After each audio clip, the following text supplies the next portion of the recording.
1971 মহান মুক্তিযুদ্ধ ছিল জনতার যুদ্ধ। এটি কোনো রাজনৈতিক দলের যুদ্ধ নয়। আমরা তো কোনো কৃতিত্বের জন্য যুদ্ধ করিনি, আমরা আক্রান্ত ছিলাম। আমাদের মা বোনের ইজ্জত নিয়ে চিনিমিনি খেলার চেষ্টা করেছে, সেই জন্যেই আমরা বাধ্য হয়েছি অস্ত্র হাতে নিয়ে সংগ্রামে অবতীর্ণ হওয়ার জন্য। ফিরে যাই 54 বছর আগের, 50 বছর আগের সেই সদ্য স্বাধীন দিনগুলোতে। অনেক স্মৃতি মনের পর্দায় এসে ভিড় করে, যার প্রধান চরিত্ররা অনেকেই আজ পৃথিবীতে নেই, পরপারে চলে গিয়েছেন। আমি প্রথমেই গভীর শ্রদ্ধার সাথে সকল মুক্তিযুদ্ধের শহীদদেরকে গভীর শ্রদ্ধার সাথে স্মরণ করি। আমারও মুক্তিযুদ্ধকালীন কমান্ডার, স্বাধীনতার ঘোষক, বাংলাদেশের মহান রাষ্ট্রপতি প্রেসিডেন্ট জিয়াউর রহমান, 4 বারের প্রধানমন্ত্রী এবং মুক্তিযুদ্ধকালে পাক বাহিনীর হাতে যিনি বন্দী হয়েছিলেন, পাক বাহিনী যাকে ঢাকা শহরে তন্ন তন্ন করে খুঁজে তাকে তার এক আত্মীয়র বসার থেকে গ্রেফতার করিয়েছিলেন, সেই মহিয়সী নারী সাবেক প্রধানমন্ত্রী দেশনেত্রী বেগম খালেদা জিয়াকেও গভীর শ্রদ্ধার সাথে স্মরণ করি। নগদ নিয়ে এলো হার না মানা হার অফার। সর্বনিম্ন 10,000 টাকা রেমিটেন্স নগদে পাঠালে থাকছে স্বর্ণের হার জেতার সুযোগ।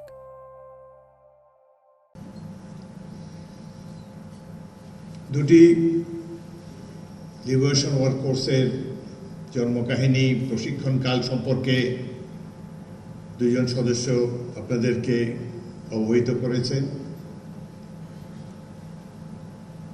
আমি বিশেষভাবে অনুরোধ করেছি মুক্তিযোদ্ধা বিষয়ক মন্ত্রীকে এখানে আসার জন্যে। বাংলাদেশের স্বাধীনতা যুদ্ধের অনেক অকথিত কাহিনী জানতে তিনি পারবেন এখানে এলে। যুদ্ধের বীরদেরকে তিনি সরাসরি দেখতে পাবেন, পরিচিত হবেন।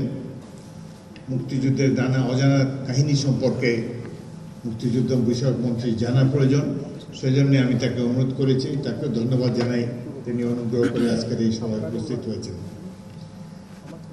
বাংলাদেশের মুক্তিযুদ্ধের কাহিনী, প্রকৃত কাহিনী অনেকটাই অচেনা, অনেকটাই অজানা রয়ে গিয়েছে।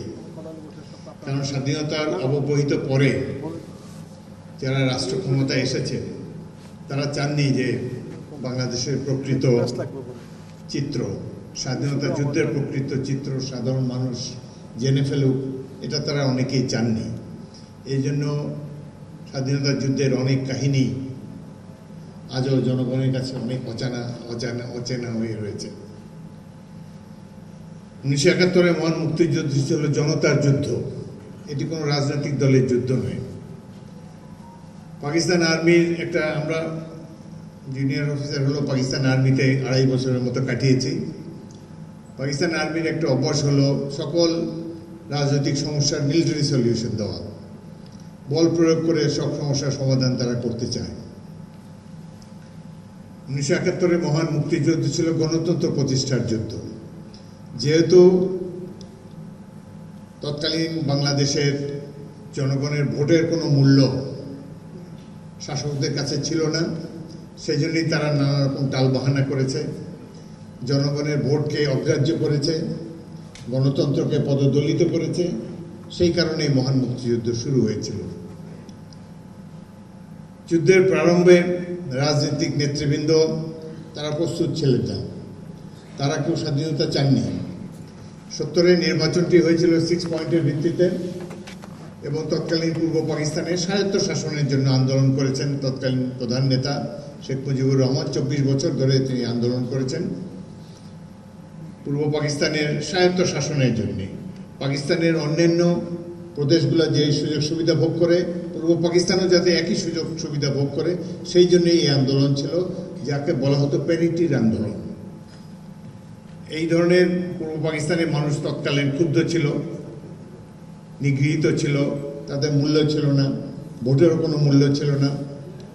এসব কারণে তৎকালীন পূর্ব পাকিস্তানের বাঙালিরা ক্ষুব্ধ ছিল এবং 70-এর নির্বাচনে 6 পয়েন্টের ভিত্তিতে আঞ্চলিক স্বায়ত্তশাসনের জন্যই ভোট দিয়েছিল দেশের মানুষ। কিন্তু সেই ভোটের রায়কে সম্মান না জানিয়ে পাক বাহিনী একটি ভয়াবহ ক্র্যাকডাউন করে, হাজার হাজার মানুষকে হত্যা করে, এবং যে ভয়াবহ নৃশংসতা ঢাকা এবং অন্যান্য শহরে তারা চালিয়েছে এটি সম্বন্ধে বাঙালিরা পরিচিত ছিল না। দিক বিদিক জ্ঞান শূন্য হয়ে তারা নিরাপদ আশ্রয়ের খোঁজে ছুটে বেড়াচ্ছিল।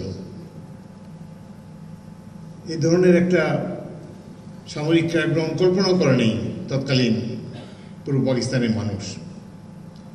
এই দুঃসময় যখন তাদেরকে আশ্বস্ত করার কেউ ছিল না, দিক নির্দেশনা দেওয়ার কেউ ছিল না, সেই মুহূর্তে ইস্ট বেঙ্গল রেজিমেন্ট এবং ইপিআরের বাঙালি সৈনিক এবং অফিসার বৃন্দ তারা বিদ্রোহ ঘোষণা করে পাক সামরিক বিরুদ্ধে, পাক সরকারের বিরুদ্ধে বিদ্রোহ করে তারাই প্রতিরোধ সংগ্রাম গড়ে তোলে।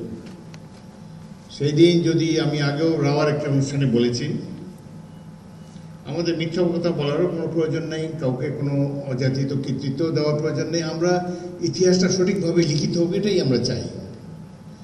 যদি 1971 সালে মার্চ মাসে ইস্ট বেঙ্গল রেজিমেন্ট এবং ইপিআরের সদস্যরা বিদ্রোহ না করতো পাক সরকারের বিরুদ্ধে, তাহলে এই দেশে আজও পাকিস্তান থাকতো, বাংলাদেশ সৃষ্টি হতো না। বাংলাদেশ আপনারা এই দেশের সাধারণ মানুষ সৃষ্টি করেছে। ইস্ট বেঙ্গল রেজিমেন্টের 5টি ব্যাটালিয়ন 5টি ক্যান্টনমেন্টে বিদ্রোহ করে প্রতিরোধ যুদ্ধে অবতীর্ণ হয়েছে। পাক বাহিনী মোকাবেলা করেছে গ্রামে গঞ্জে শহরে বন্দরে। আমরা সৈনিকেরা ছিলাম মাত্র 5,000, কিন্তু আমাদের ডাকে সাড়া দিয়ে প্রায় 80,000 ছাত্র, যুবক, তরুণ তারা এসে এই মুক্তি সংগ্রামে অবতীর্ণ হয়। মুক্তিযোদ্ধার সংখ্যা ছিল প্রায় 1 লক্ষের মতো, কিন্তু এর নেতৃত্ব দিয়েছে ইস্ট বেঙ্গল রেজিমেন্ট এবং ইপিআরের সৈনিক এবং অফিসার বৃন্দ। আমাদের সিপাহী হাজার হাজার ছাত্রদেরকে ট্রেনিং দিয়েছে, প্রস্তুত করেছে যুদ্ধের জন্য। বিশেষ করে মেজর জিয়াউর রহমানের সেই স্বাধীনতার ঘোষণা জাতিকে উদ্দীপ্ত করেছে।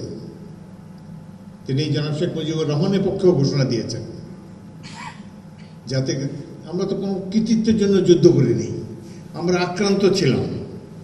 আমাদের মা বোনের ইজ্জত নিয়ে চিনিমিনি খেলার চেষ্টা করেছে, সেই জন্যই আমরা বাধ্য হয়েছি অস্ত্র হাতে নিয়ে সংগ্রামে অবতীর্ণ হওয়ার জন্য। তারা আমাদেরকে ভূপৃষ্ঠ থেকে মুছে ফেলে দেওয়ার চেষ্টা করেছে। এখানে যে ইস্টার্ন কমান্ডের অধিনায়ক, পরবর্তীকালে যিনি সারেন্ডার করেছেন, আমির আবদুল্লাহ খান নিয়াজি, লেফটেন্যান্ট জেনারেল, তিনি বলেছেন যে मैं इस कौम की नस्ल बदल दूंगा, মানে বাঙালিদের তাদের যে জিন বদলে দিবেন। পাঞ্জাবি পাঠান সৈনিকেরা তারা আমাদের নারীদেরকে অপদস্থ করবে, নির্যাতন করবে এবং নতুন একটি পাঞ্জাবি পাঠানদের বংশধর তারা দেশে সৃষ্টি করবে। ওপেনলি বলেছে, मैं इस कौम की नस्ल बदल दूंगा। এটি শুনে আমাকে একজন বলেছে, তিনি যে সভায়, সেনাবাহিনীর সভায় কথাটি বলেছেন, সেখানে আমাদের এক সময়কার 2IC lieutenant colonel Mushtaq 9 east বেঙ্গলের সিও হিসাবে তিনি পদায়ন হয়েছিল, তিনি সেই সভায় ছিলেন। এই কথা শুনে তিনি এতটা মর্মাহত হয়েছেন, সভা শেষ হওয়ার পর বাথরুমে গিয়ে পিস্তল দিয়ে নিজের মাথায় গুলি করে আত্মহত্যা করেছেন।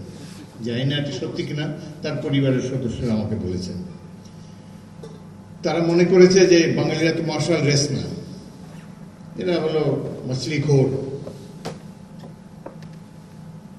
এদের যুদ্ধের কোনো অভিজ্ঞতা নাই, নিম্ন শ্রেণীর প্রজাতি, 2-4টি মোর্টার ফায়ার করলে, মেশিন গানে গুলি শব্দ শুনলেই তারা সবাই পালিয়ে যাবে। কিন্তু বাঙালিদের মধ্যে যে 20 সৈনিকেরা রয়েছে, তার পরিচয় 1971 সালে আমরা দিয়েছি, তারাও টের পেয়েছেন। এখানে যে 2টি ওয়ার্ক কোর্সের সদস্যরা রয়েছে, এরা প্রায় সবাই ছিল সেদিন তরুণ ছাত্র।